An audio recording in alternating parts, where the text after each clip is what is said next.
The world is waiting, Twin Cities waiting with bated breath about the decision that'll be made hopefully today or tomorrow, sometime this week, regarding the trial of Derek Chauvin and what people are seeking in terms of justice for George Floyd. We're also thinking a lot about what's happening in Brooklyn Center, the issues around the shooting death of Daunte Wright. I'm pleased to have on the show today a person that's been an advocate for equality, fairness, and justice, who serves our state as a representative of South Minneapolis. Ryan Winkler is the majority leader in the Minnesota DFL-led Senate. Ryan Winkler, good to see you again. Thank you for being on the program. I'm very happy to be here. And yeah, your introduction is an understatement. Well, there's so much going on, and I know you've got about 20 or 25 minutes with us. I want to appreciate and use that time as wisely as possible. Top of mind observations about where we are with the jury and the question that Minnesotans have in their mind about what kind of verdict will be rendered and what should happen, what will happen. What are your thoughts? Well, I mean, I know what I want to happen. I want a 12-person unanimous verdict for the highest possible charge of second-degree murder. And that's what is justice in this case, in this particular case, for the actions of Derek Chauvin. That is part of a much broader need to change the way we police, to change the way our criminal justice system works, to address deep disparities in our state that leads ultimately to people of color, but especially Black men, being treated differently from birth in Minnesota and leading to their early deaths at the hands of police officers. So in the moment, we need a conviction, and a good conviction. In the bigger picture, it is years to go after racial bias and structures of oppression that have been built over years and years and years, but we need to keep that work in front of us all the time as we look to make changes in laws and policies in Minnesota. Thank you. And add to that feelings you have concerning the incident in Brooklyn Center.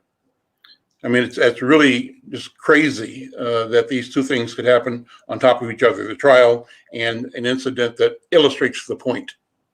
And the point is that it's not the Minneapolis Police Department alone. It is a system. Philando Castile was not killed in St. Paul. He was killed in Falcon Heights by another suburban police department. We have built over time a system of policing where individual officers are often protected from being disciplined through the labor protections that they have. They are shielded from personal liability through the qualified immunity doctrine that has been really distorted and pushed beyond what it was originally intended to look like. And we have the limited ability, apparently, of elected leaders at the city level to take control of their police departments and make changes happen. And I think everybody, if you took the average group of people, regardless of who they are, some are going to be really great at their job, most are going to be average, and some are going to be bad. But if you take that group of people and you take all the risk out of their decision making, and you say no matter what happens, you're going to be fine, they start to make bad decisions. And then when you add the implicit, and then let's assume that they're not overtly racist. Let's assume that they are just have implicit bias. Implicit bias plus no accountability equals dead bodies. And that's what we're seeing right now. And so it is a systemic change we need. And I think that's what the Daunte Wright case shows, that she didn't set out to go kill a young Black man that day. But there are all kinds of decisions, micro decisions and macro decisions that go into his death. And that there needs to be accountability in that particular case. And it shows again how we need to change the whole system. You signed on or indicated support for a statement by the United Black Legislative Caucus. Their statement was made in the aftermath of the Daunte Wright shooting at Brooklyn Center on Sunday. And a couple of key phrases out of that you sort of spoken to today. One says, quote, "We need accountability and we need it now. The Minnesota House is advancing much needed solutions to identify bad officers and keep them off the streets, strengthen community oversight, and ban white supremacists from serving as officers." What does that direction do in addressing a number of the problems that we identify? Well, I think it shows how broad the set of changes that we need, that we can, there's no one silver bullet that's going to take care of this issue. We have to look at the system as a whole and where all the, 1,000 small decisions equal one big injustice in this case. So we have to look at all the ways that individual decisions or smaller issues affect the whole. So for example, the Post Board licenses peace officers in Minnesota, but the Post Board has been run by law enforcement for a long time and has had little citizen oversight and has little ability to tell jurisdictions when a police officer has earned the right to lose his or her license as a peace officer. A stronger Post Board where police officers have to be licensed and actually maintain standards would be one way to do that. That's in our bill. I think that we made changes last summer, and I want to also be clear, this is House Democrats. I'm the majority leader of the House DFL. We have senators who are Republicans in the majority. They don't want to make any changes. Right. And we don't get anything done without their agreement. So we're looking for every possible place we can go where we can make a change that they might be willing to work with us and agree with us on that. And the pressure, the public pressure, the attention, those protests matter. And I am not here to say that violent protests or violent actions, looting, or any of those things are helpful. They are not. But protest and showing up and dissenting and staying the course over time and drawing attention to these issues, that matters. That changes what can get done in politics. And it changes what Republicans are willing to do. So we are simultaneously trying to propose as many systemic changes as we can and try to be realistic to make as many changes as we can get done with Republicans in charge of the Minnesota Senate, because it's not good enough to just say we want to do something and signal our desire. We actually have to make the progress that we can because we think lives are depending on it. I'm Al McFarlane. This is Conversations with Al McFarlane, live here on KFAI. You may be monitoring the program as well, live on YouTube, on the Insight YouTube channel, or on Facebook. If you're watching us over social media and want to respond, jump in, comment, like us, and share the conversation. I'm talking with Ryan Winkler, who represents District 46, I believe, right? Yes. In South Minneapolis in the legislature. He's the leader of the DFL majority in the legislature. Background-wise, Ryan grew up in Bemidji, Minnesota. His notes say he's from a family that worked hard and cared deeply for each other and for the community. His father owned a small business. They built log homes, and Ryan often worked there with his sister, his brothers, his siblings, on projects. And that your mom, Ryan, was an X-ray technician. You had a chance to go off to Harvard University after finishing Bemidji High School, and you came back and went to the University of Minnesota Law School.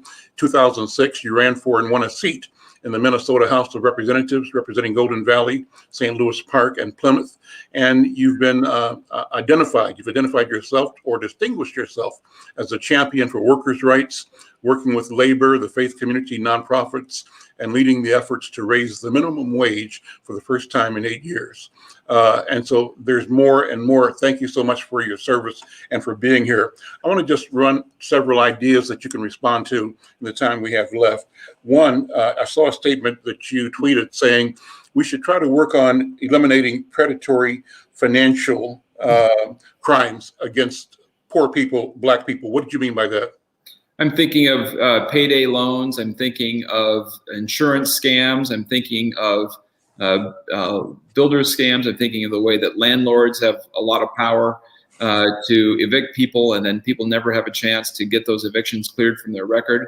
There's also a whole lot that we do in the criminal justice system with penalizing poverty, making it hard to ever get your driver's license back if you've ever lost it because the fines are so steep. So there's some that the government does, but there's a whole lot of financial exploitation of people. And my point was, we're really focused on the wrong kinds of problems in this system that we have right now of criminal justice. You're saying that our society, our community, our structures criminalize Black people. What do you mean by that? Well, what I mean by that is that we have a criminal justice system that is built on over-policing. So if you are in a neighborhood with high crime, according to their statistics, if you're in a neighborhood with high poverty, and you see continuous police presence, and every little thing that you do wrong is going to be picked up and used as a pretext for a police officer to search your vehicle, to search you, to ask you questions. That's the kind of life that I don't live. Mm-hmm. I don't have that experience. If my tabs on my car are expired, I might get pulled over at some point, but it's highly unlikely that a police officer at the city or state level is going to prioritize pulling me over for expired tabs. But if they're looking for something and their bias leads them to think that because I'm Black, they're likely to find something else, and I'm in a neighborhood where with higher criminal activity, higher poverty, that means you're criminalizing Black Minnesotans. We are thinking about a great Minnesotan who passed in the past couple of days, Walter Mondale, Vice President and former Senator Walter. We called him Fritz Mondale. And I know that you were close to him. Would you talk about him, and what are your thoughts about what role he played in advancing not only Minnesota, but the nation towards equity, inclusion, and being a strong voice? Well, for one thing, he was a truth teller. And being a truth teller sometimes means saying things that aren't popular or pushing issues that people don't want to think about. And two things that I think stand out early in his career: as a senator, he pushed the Fair Housing Act to prohibit discrimination in federal housing, which was part of the era of the Civil Rights Act, the Voting Rights Act, when Lyndon Johnson was engaged in the war on poverty, and there was this real moment of major change. Walter Mondale was part of that, making that Fair Housing Act happen. Before he was even a senator, when he was Minnesota's Attorney General, he organized states to advocate at the U.S. Supreme Court to say that if you cannot afford your own criminal defense lawyer, one should be appointed for you, that a constitutional right to counsel in criminal cases existed. And without him leading the states to demand that from the U.S. Supreme Court, that probably never happened. And so I've got to know Fred over the years, and to me, it was a model of his vision was clear, what he wanted to accomplish was clear, and he looked for every opportunity he could to make it happen. And when he couldn't, he would be patient and try to work with people to advance as far as he possibly could. And over 70 years, that made a big difference for a lot of people. You're attempting to move the needle on how our state addresses its policy on cannabis, on marijuana use. What's your position? What are the issues? And how do you educate people so that we approach this with rationality and make common sense, good decisions based on science, knowledge, and shifts in the culture as we are experiencing them? Yeah, a lot of our cannabis laws are built on old ideas that somehow if you smoke weed, you're immediately going to become addicted to heroin, this gateway drug kind of scare tactics. Enough people have experienced cannabis in their lives to know that it's relatively safe. It's certainly safer than alcohol or tobacco is for your health. Mm-hmm. And the over-policing, the disparate treatment and arrests and so forth, and the criminal approach that we have right now is another example of criminalizing Black Minnesotans, and it needs to change. But there's also no reason why people can't safely enjoy a product for their health or for their personal use, as long as it's a regulated marketplace where people can know what they're consuming and it's affordable. The big thing that we're doing in our cannabis bill, though, is to make sure that there is a business and a jobs opportunity for the communities hardest hit by the war on drugs. So we want to make sure that, so we have grants for startup capital, we have money to help navigate the new system. We ban big business from even coming into the state for 4 years, and we focus on small business because access to capital is one of the biggest barriers that communities of color have for business startups. And without capital and without the ability to lose money for a while, it's very hard to be successful. So we're trying to create a system where people have access to capital and the big money doesn't come in right away and wash everything out. How will you ensure that, as you say, communities most impacted by the policies and legislation of the past have an even playing field? What do you do to ensure? Because it's easy to have a progressive idea, which I think this is, and then in the long term, the white wing of the progressive alliance ends up eliminating the intended benefit that you wanted for Black economic and community and health development as well. How do you safeguard against that and ensure? And I raised the question too. One of the municipalities, I think, or states, I think I read, was tying the legalization of cannabis and the use of it and taxation revenue from it to a strategy for reparations that might or might not have been the exact word, but it was in that line. What do you think about that? Yeah, that's what we are trying to accomplish. And okay. To your point, it is not easy to do. The reason it's not easy to do is because we can't create licenses that say, if you're Black, you get a license, because that'll be struck down by a court as unconstitutional. Mm-hmm. So what we have done is looked for other markers of how to measure what we call a social equity license. Mm-hmm. So we designate a certain number of licenses for cultivating, distributing, manufacturing, retail operations. We create a social equity license and put a certain number of those aside, and we do it based on geography, because we found a high correlation between zip code and where the heavy policing was happening and race. And so we start with zip code, and then we tell the board that's supposed to be responsible that equity is one of their missions, and we instruct them to do a study and collect the data on where the communities that have been most heavily policed are located, and to prioritize social equity licenses and business development in those areas. And I can't promise you it's going to work perfectly, because as you know, money talks. Mm-hmm. Money talks very loudly, and as long as that system is in place, it's awfully hard to make these kinds of fundamental changes. But we're using every tool that we have.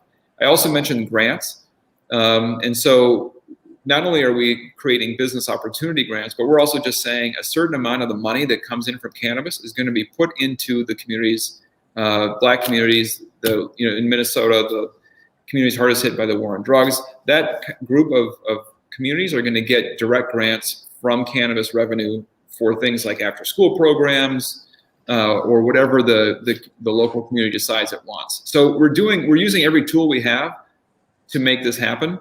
And we do have the ability to essentially keep the marketplace free of big companies for 4 years, with the hope that that's enough to plant the seeds of success for cannabis entrepreneurs.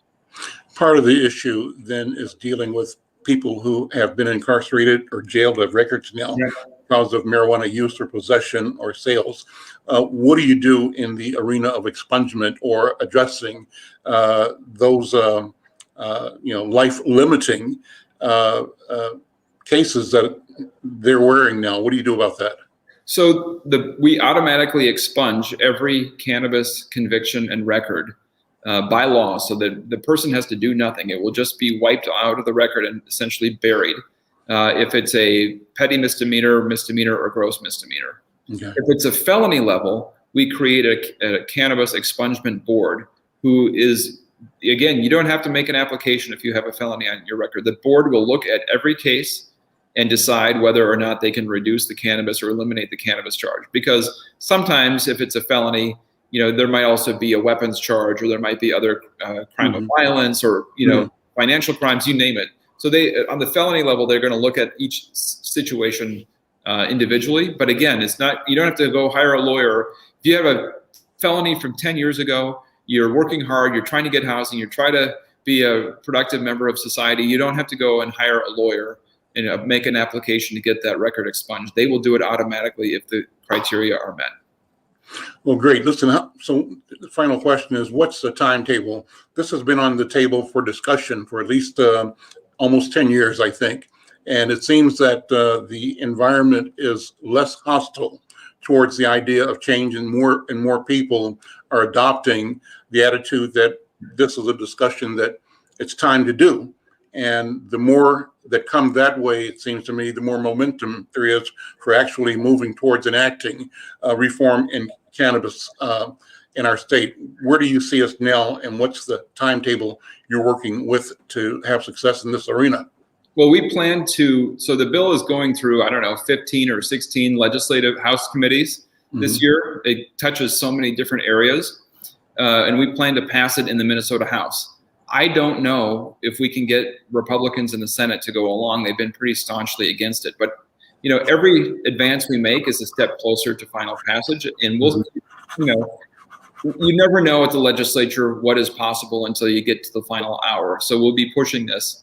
And there will be Republicans who vote for it in the House. There is strong Republican support for cannabis legalization. Their leaders aren't on board in the Senate, but a lot of Republicans are there. 2/3 of Americans support it. So I think we'll get there. I don't know if we'll get there this session or not, but every step, that we're taking is getting us closer to that final bill passage.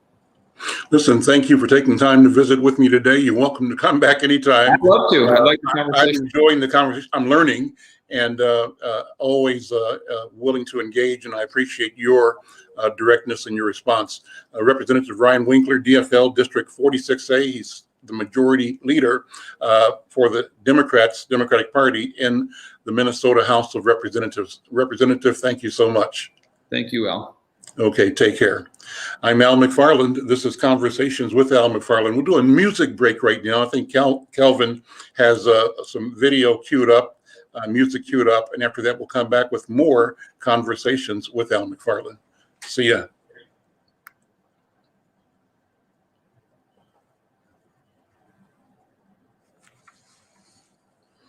And as the music is getting ready, let me say that at 2:30 today, a special broadcast, we're going to be interviewing U.S. Representative Ilhan Omar, and that'll be live to YouTube and live to Facebook. So plan to come back and be with us at 2:30 today for that interview. And obviously, all week long, we're going to be watching for a verdict to come from the Hennepin County Court in the case of Derek Chauvin. And we'll obviously break into whatever we're doing and go live with YouTube and Facebook reports when that happens, getting feedback from the community, carrying as quickly as we can the results that are being announced, and assessing how our community is responding. So we want to take a break. I've got another guest scheduled to be on in a couple of minutes, but in the meantime, we want to do a music break here. So I'm asking Kelvin Curry, if you're there, to launch the transition music, and we'll come back in just a minute and continue the program. I'm Al McFarlane. This is Conversations with Al McFarlane. And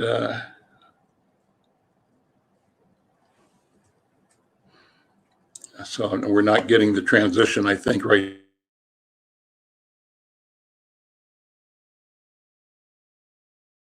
Oh, Queen Justice, where are you? Did they beat you up or no? Lock you underground, take the crown away from you?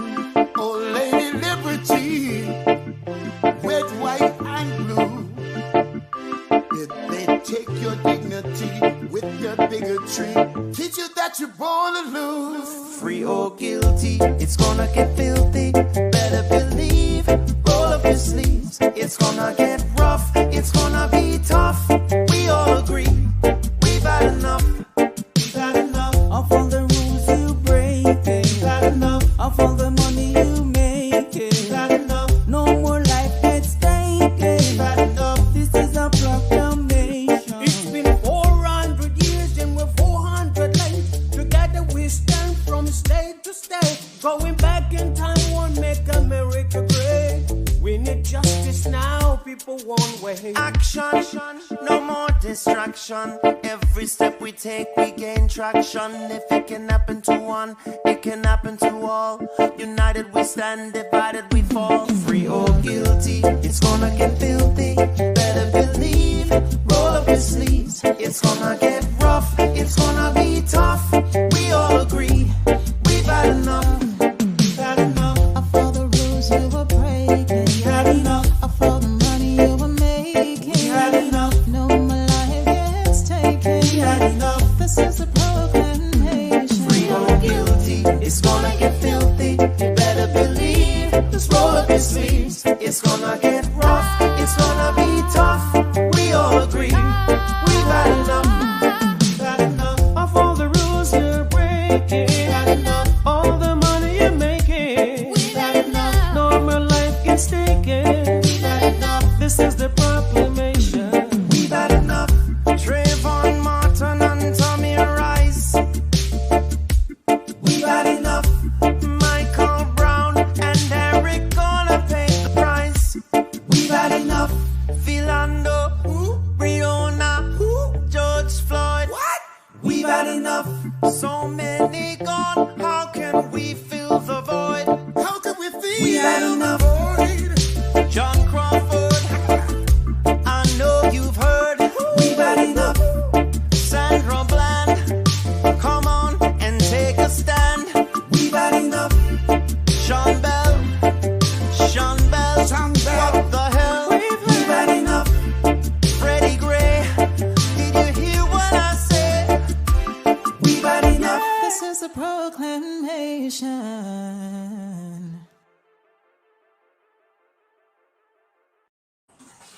I'm back. I'm Al McFarlane. This is Conversations with Al McFarlane. Thanks to Representative Ryan Winkler. I made reference to the statement by the United Black Legislative Caucus, and I want to read that. It's a good statement, but also I want to reach out to you who are listening, and if you want to bring your voice into the conversation, we've got some time, and we'd like to open the microphone up here in the studio. The studio line is 612-341-0980,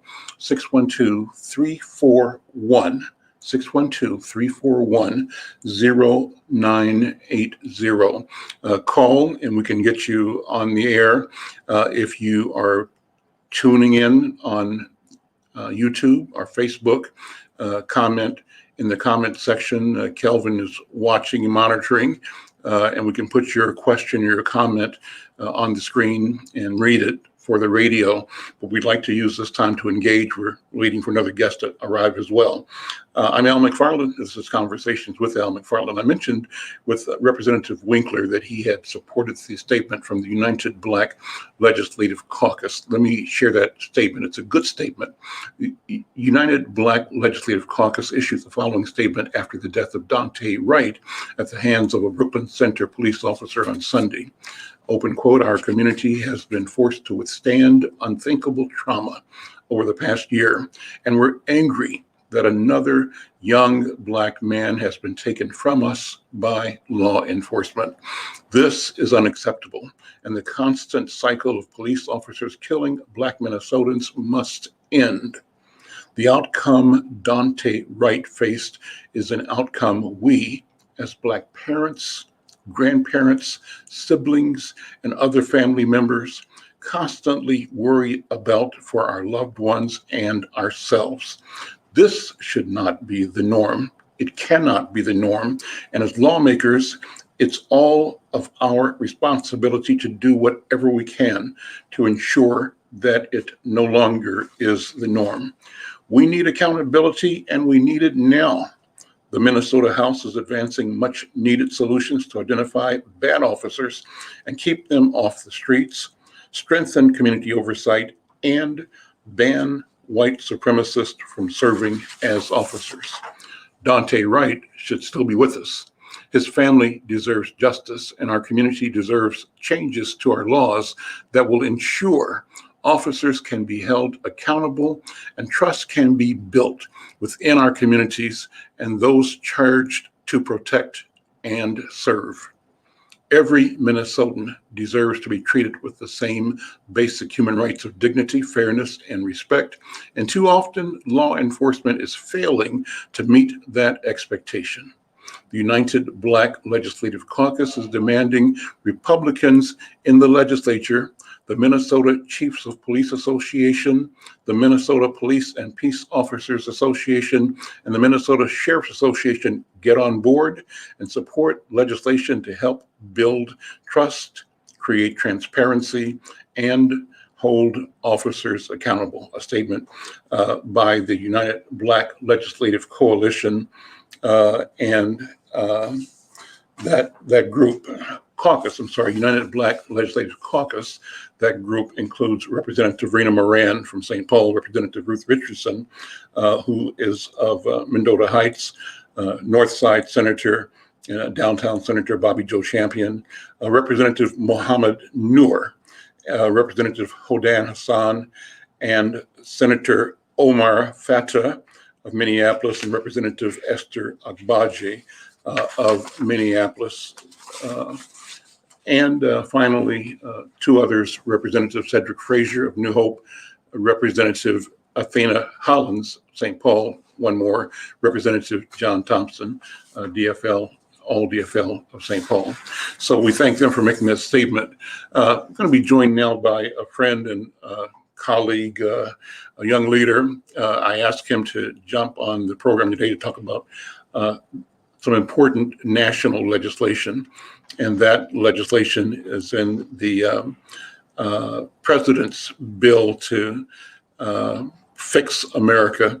One of the items in that bill is redress for Black farmers. Patrice Bailey is here. Patrice Bailey is the Assistant Commissioner of Agriculture for the state of Minnesota. Patrice, how you doing, man? I'm doing well. Can you hear me?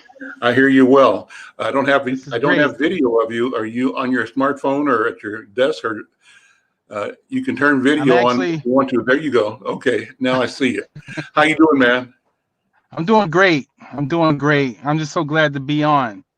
Well, it's good to see you again and glad to have you on. So I was intrigued because I was reading and following that one of the components of the president's, what's the name of the bill? It's not relief, but it's called the American Rescue Plan Act.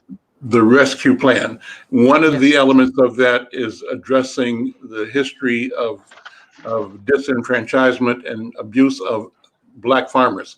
Exactly. As Commissioner of Agriculture, I say you got to know the background. So give us the background on what the issue is for Black farmers and how this president and this legislation address this disparity. Absolutely. I definitely have to thank the president for and Secretary Vilsack for actually moving this forward.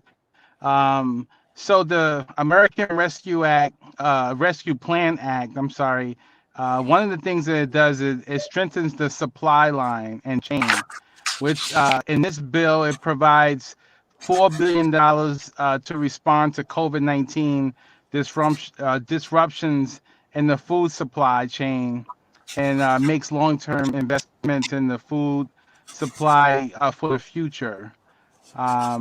It purchases out of the $4 billion, you get a chance to purchase more food from local farmers, through food banks and nonprofits, or restaurants helping to feed families. There's just a lot of great stuff that's in here. One of the things that I'm most excited about is the support for farmers of color. The bill provides $5 billion in debt relief and assistance to farmers of color who have faced decades of discrimination in agriculture. So we can finally make good on this 40 acres in the mural promise with this particular act once it becomes, once it gets to the states. It also invests in, I'm sorry, go ahead. No, well, I was going to ask you to, just give people a general background on the condition and the scope, the field of Black agriculture. I think we simply kind of, especially if you're in the north, in Minnesota, you're just not conscious of how many blacks are actually farming and what our Yes, roots are. As a people, we were here to till the land, right, in the South. absolutely, And now we've moved out absolutely. of that to the urban north. We don't have that top of mind anymore. And we lost a lot of property, but there still are some blacks in the farming business and some are moving back into it. But what's your general description? This is not that it's a scientific Yeah, discussion, but a neighborhood yeah. corner discussion. If we're just talking, Al and Patrice, what's the story? How much is how much are we into farming still? How much did we lose? What's the general story about black farming? You know, the general story about black farming is at the turn of the century, there used to be 1 million black farmers across the country. Now it's less than 38,000 across the country. If Hmm. you if you focus more on Minnesota, based on the 2017 ag census, there's 39 black farmers that are registered through the Farm Service Agency. And what that means is that those are folks that actually own land. Now we know that that number is a lot higher, but just like the regular census, it depends on who applies for that information. But if you're looking at Minnesota as a whole, there's 110,000 farms, and out of those farms, you know, that number of 39 black farmers, we have our black indigenous farmers that are in the 2 to 300 population in terms of farmers. And then you're looking at the average age of a farmer in Minnesota is 56 years old. With these type of disparities for black farmers, we have to do better. We have to be able to recognize that no matter the zip code that you happen to be at or live in, you know, farming in Minnesota is achievable. And I want to make sure that agriculture is spoken throughout our communities, just the same thing that we would know a favorite rap song.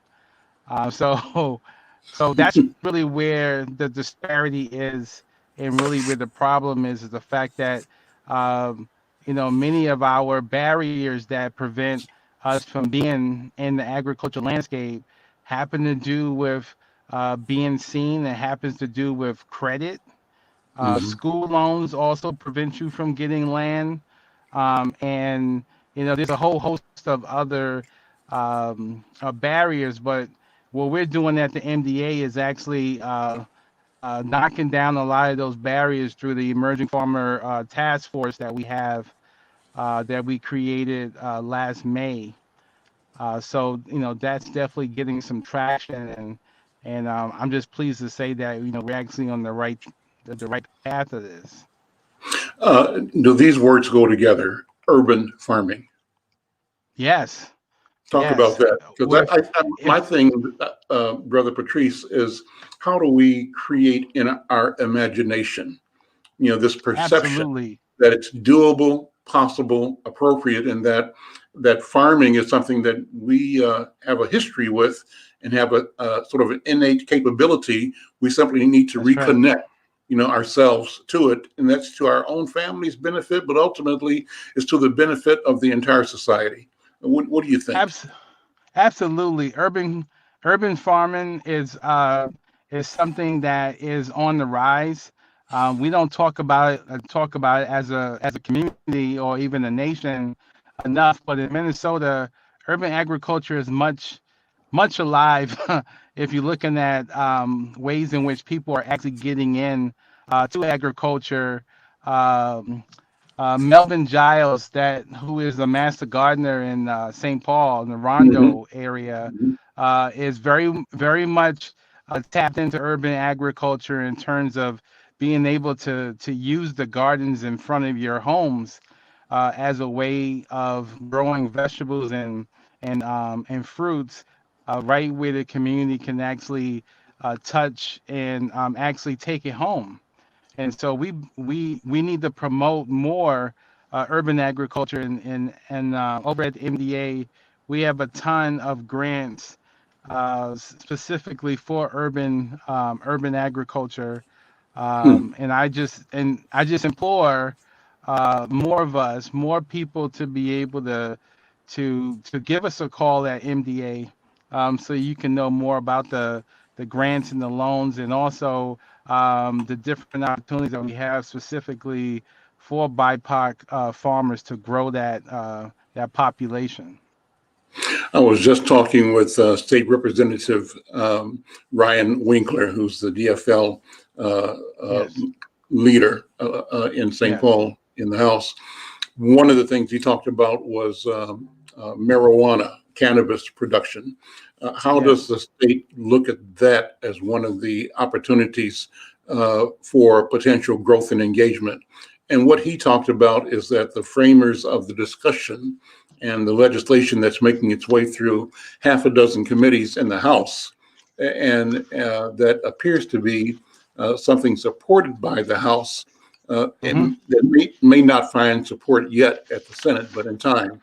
Uh, that part of the consideration is to look at the changes in society and the impact that the policies have had in criminalizing lifestyle and experiences of Black people in particular, and how a Yes. shift ought to emphasize opportunity for the Black community. I raised the question about a story I read about a community, I think in Illinois or Indiana, where the city council made a policy decision to use tax revenues coming from cannabis cultivation and sales to uh, to start some kind of strategy for reparations for the Black members, descendants of slavery.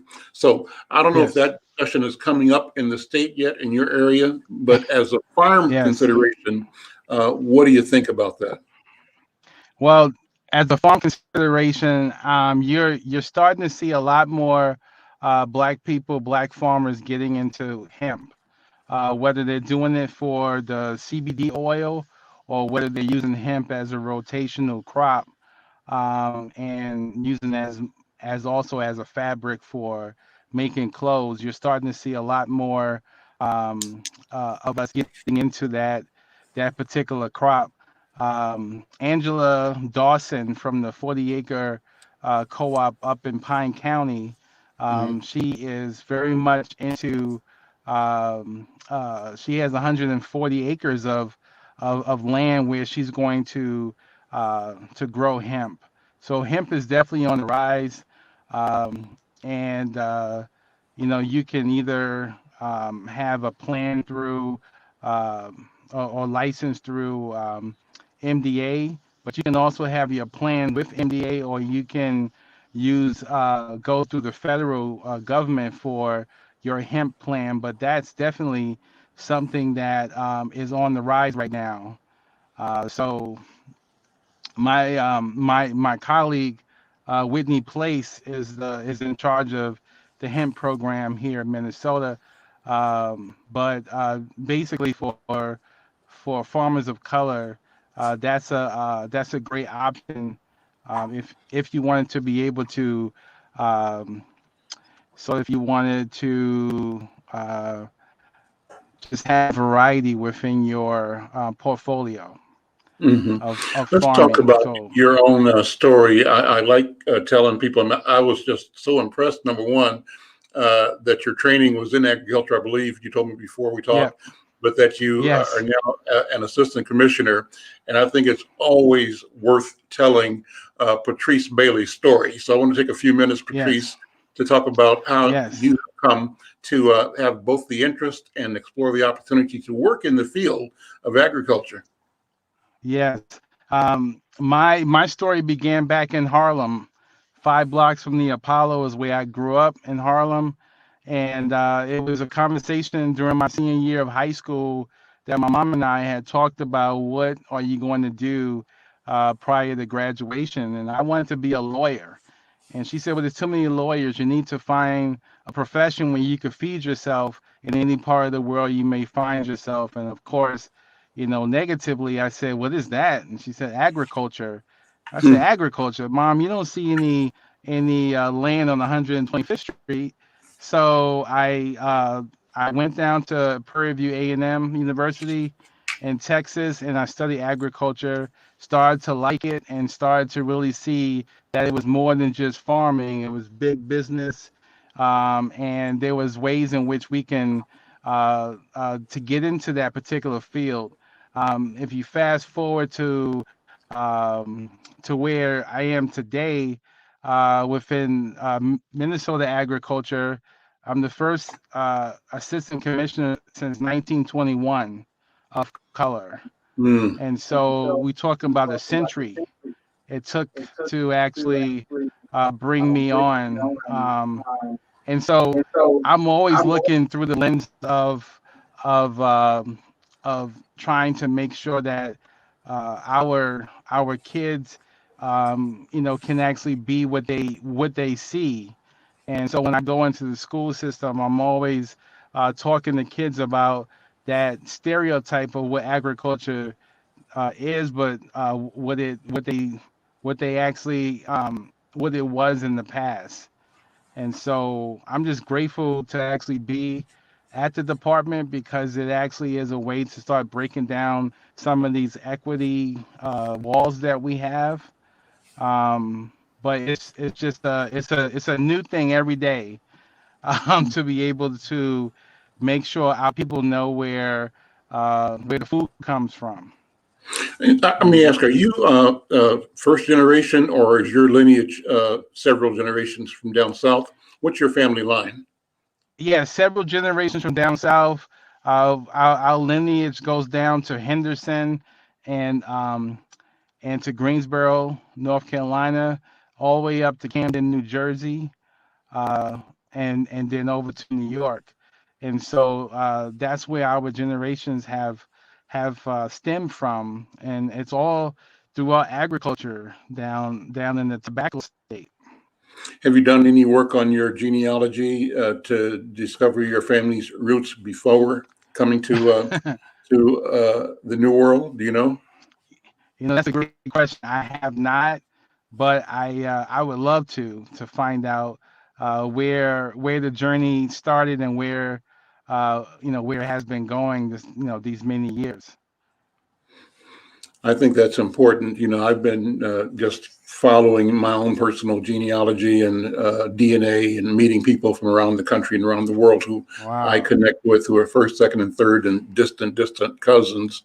But it's a fascinating exploration, and at the end of the day, it gives you a sense of self that settles you on the inside and builds on and helps you appreciate and fine tune and take ownership of your own identity. I think that what we as Africans in America have experienced is that intentional disconnect, the intentional Yes. severing of our sense of identity, and the effort to make us believe that we only were a creation that started as a new invention for the sake of white commerce, right?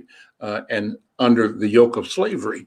And so as we have demonstrated resilience and resistance and come through fighting for our own freedom and liberation, and along the way creating freedom and liberation for every other element of the human family, we continue to emerge, I think, and bring value.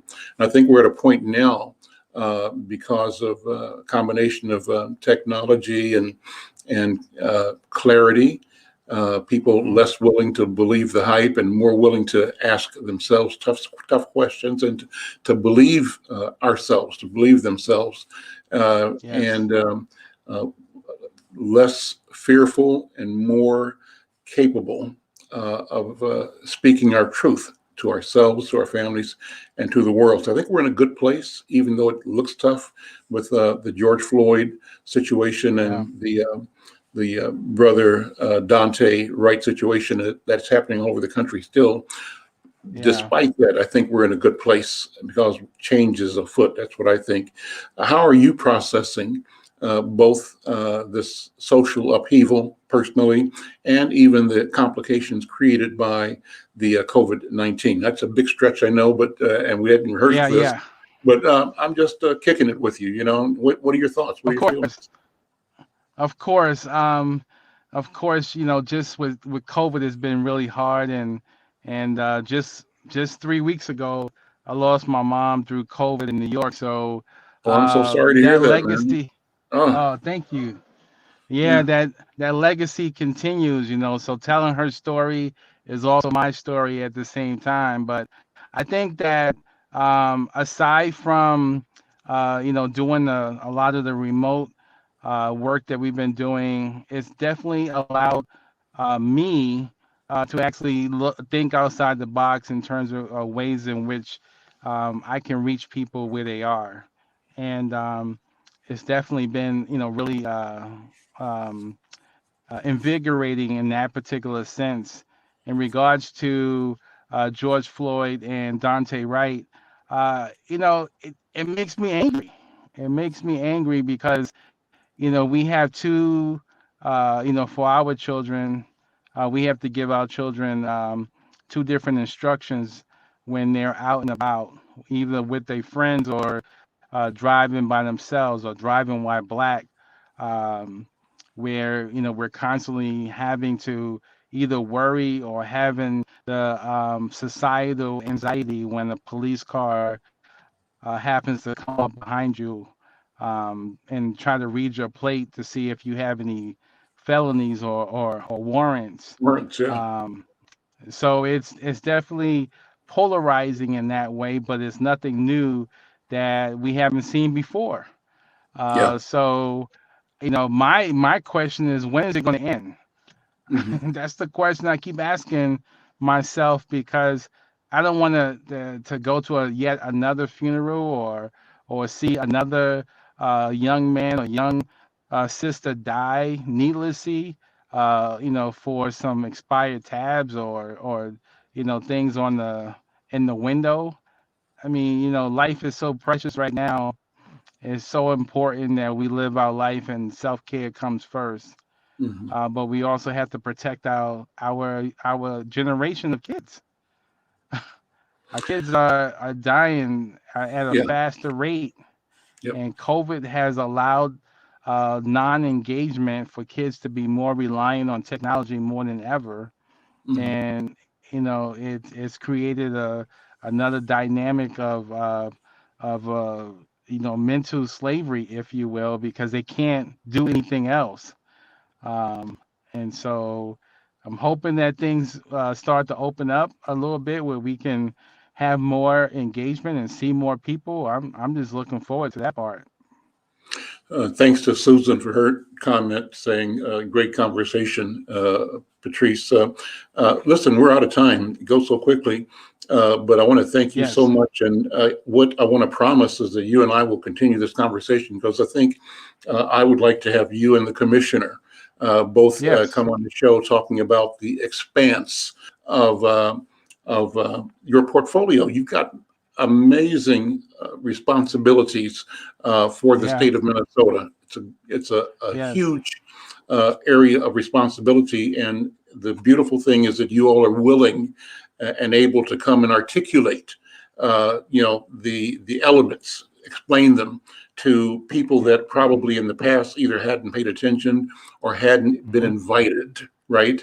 Hadn't Yes. been presumed to be interested, but we are interested. We have been.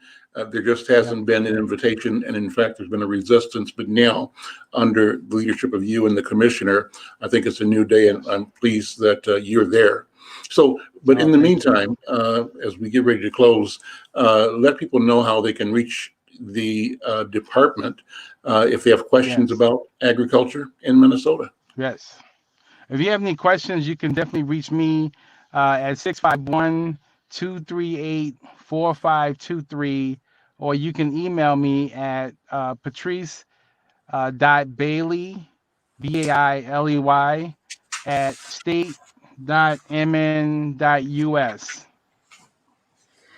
Great. Well, Patrice, thank you so much. And let me tell my listeners to come back around at 2:30 today. I'll be interviewing U.S. Representative Ilhan Omar. And as I Tell her indicated, I said hello. I will tell her. I will actually tell her that, and that we're monitoring for the results of the trial. So as soon as the Yes. trial results are announced, we're going to be going live over any of the platforms that we have to let people know. Okay. In the meantime, thank you all for listening here on KFAI, those who are watching on our YouTube channel and those who are connecting with us by Facebook. Remember to subscribe to the channel and like and share on Facebook, and join us every day for our social media program, and here every Tuesday for the radio broadcast of Conversations with Al McFarlane. I'm Al McFarlane. We'll see you next time. Take care. Thanks, Patrice.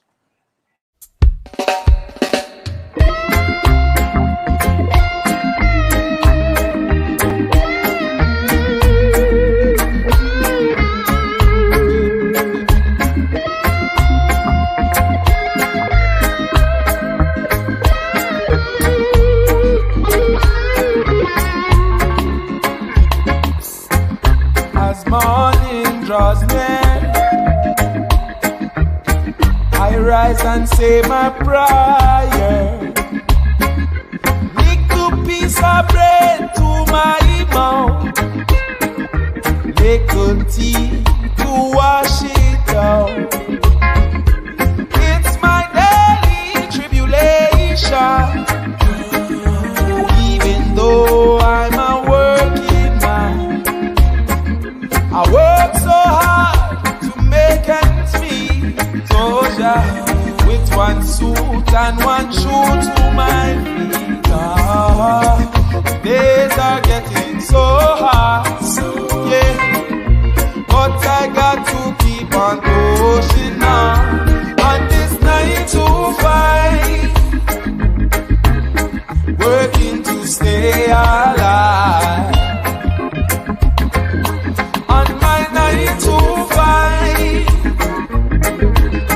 Working till the sun goes down. As the sun sets in the west, I pack my things and head on home, thinking about tomorrow's journey as I try these streets alone.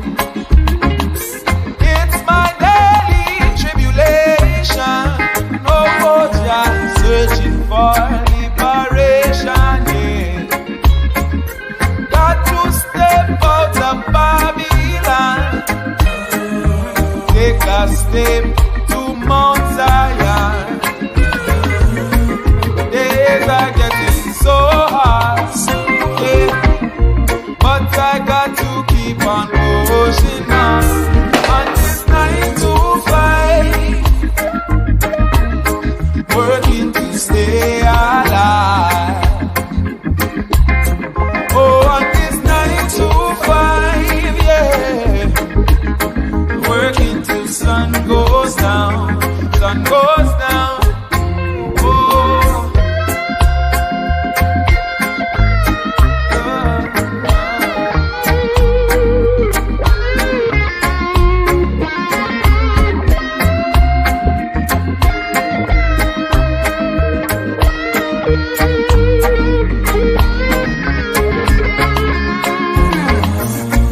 Days are getting so hard, yeah, but I got to keep on pushing on this 9 to 5, working to stay alive. Oh, on this 9 to 5, working till the sun goes down, sun goes down, sun goes.